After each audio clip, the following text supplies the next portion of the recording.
Hello, guys. So, today we're going to talk about culture. Culture through food. You will say, well, this teacher is crazy. How can we relate something so abstract like food with culture? Well, let me tell you. As you may know, guys, our food, especially Ecuadorian food, comes from our ancestors, right? So, as you may know, we have ancestors from the Incas, right? And they had a distinctive type of cuisine that they used to eat in the Andes.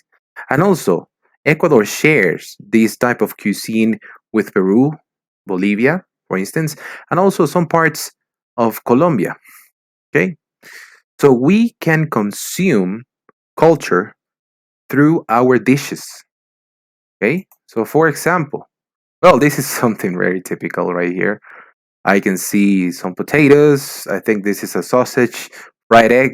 I think this is yapingacho, right? Yapingacho is something with a potato. It's like a potato patty, fried. This is a type of sausage, and this is a fried egg, right? This is consumed in the Andes in a place called Ambato. Okay, so you will say, what teacher? Why are we talking about this? Well, whenever you are eating a dish, a typical dish, you are eating history. You're eating the culture of that place. And we have to understand that culture is not the same for everybody else. Okay? This might be typical for us or for people from the Andes, right? Or this thing that is rice with probably shrimp. This might be typical from the coast and not so typical from someone from the Amazon because remember, Ecuador, especially Ecuador, has four regions, right?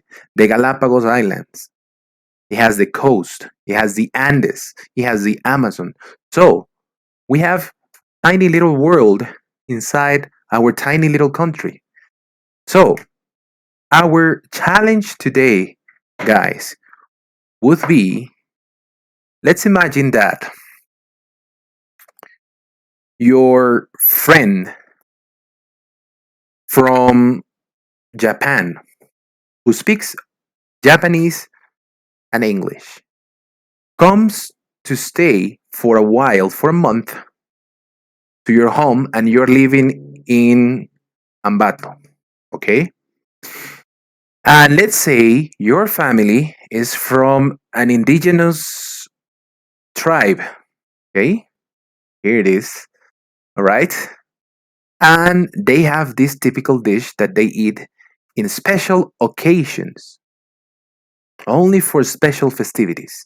For example, if a foreigner, your friend who lives in Japan, comes to visit you in Ambato, and your family is serving him or her this dish that is called Cuy Asado, roasted guinea pig.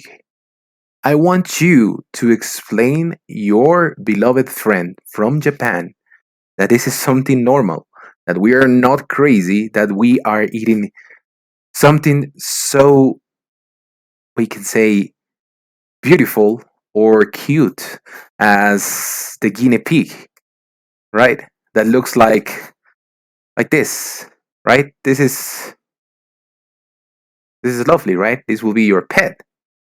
Well, in Ecuador, in certain parts of the Andes, like Ambato, even in certain parts of Peru, these little animals are treated as pets sometimes, but whenever they have a big celebration or they are trying to offer something really special that you don't eat every day because you don't eat it every day to a visitor, how would you explain your friend from Japan who has only seen guinea pigs in a cage or maybe in a farm eating lettuce or grass, just running around the room like a pet?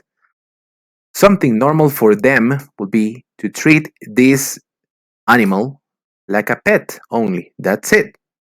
Not as something you will eat roasted with white rice, with a peanut base sauce, and some potatoes as a side dish. No, right? So, how would you explain this? How would you do that? That's the challenge, right? I will let you know how to explain, for example, something that is not that typical for them. Let me show one example.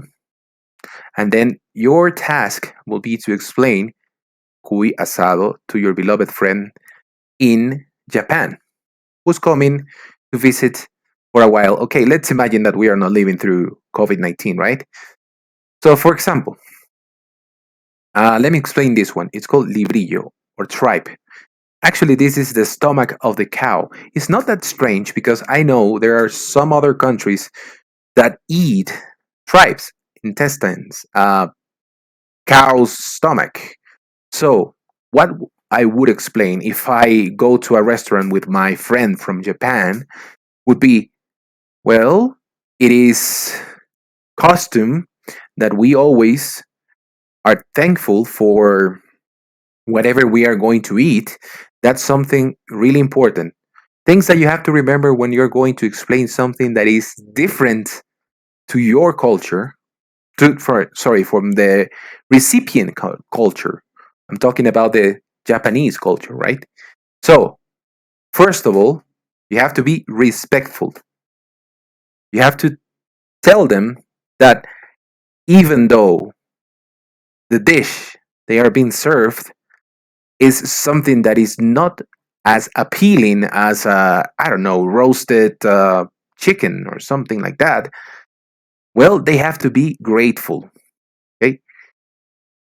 Second of all, understand that maybe if they are invited to eat in a house, maybe that house has not all the money and they have invested their time, their resources to cook this dish to show their appreciation and to welcome the visitor to their house.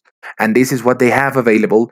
This is typical for them, and they know this for their palate, for their taste, is delicious, right?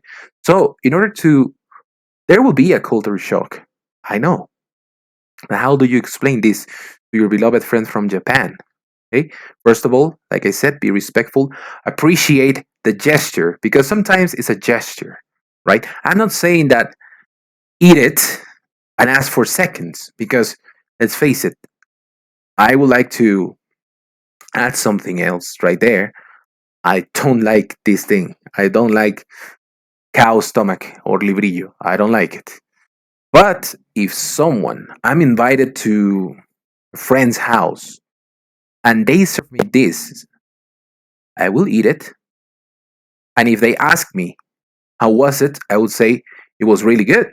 It was really good. I didn't know that they eat that right here, but now I know. And I will thank you for that, for showing me your culture. Okay. So always be really grateful for what you are being served. That's also key because you don't know how much that person had to work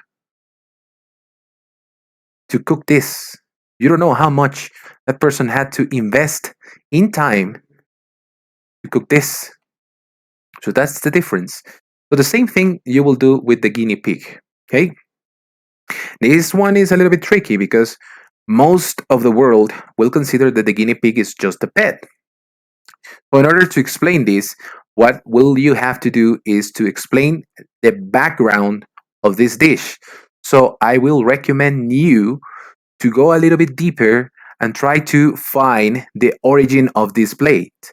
So, for example, try to find out about the Incas, try to find out about the indigenous tribes in Ecuador.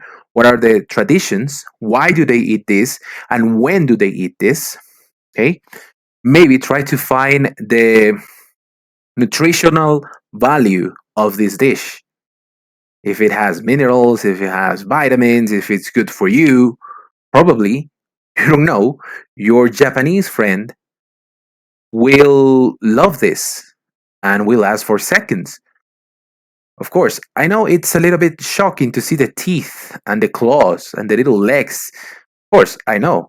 Probably you can, when you're explaining to your friend how this thing is served, you can tell your friend that if he goes to a restaurant to order Cuy Asado, or you are inviting him and your family is from Ambato and they invite him Cuy Asado, tell him that he asks without legs or without the head, without the teeth.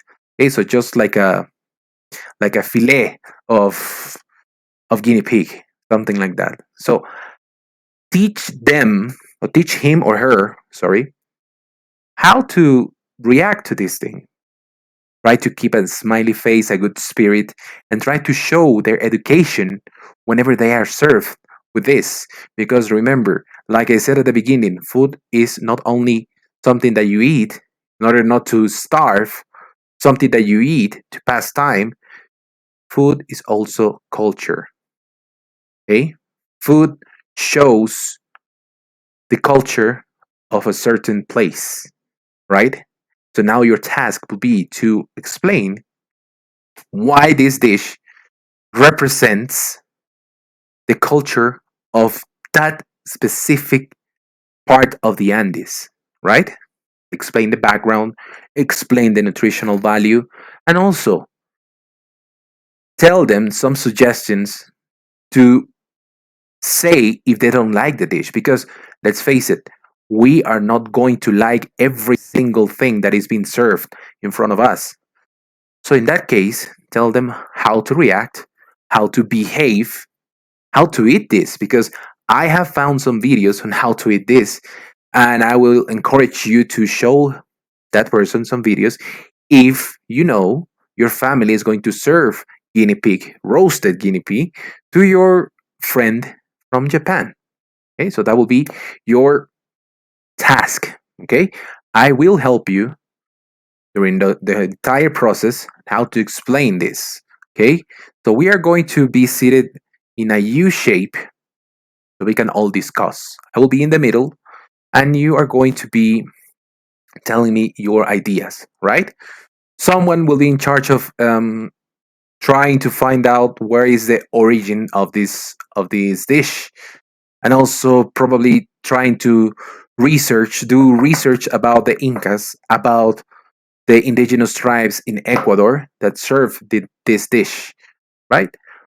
Another group will be in charge of searching for the nutritional value of this dish. Another group will be in charge of searching for when this type of dish is served, the history of when they serve it, because I know that this is not served every day. You don't eat cuy asado or roasted guinea pig every day. You eat it in certain occasions, okay, like a big celebration. So that will be your task. I will be helping you, and with my recommendations, I will know for sure that your friend from Japan will have no problem to eat this. And even though if he doesn't like it, he will appreciate all the research you have put into this dish, right?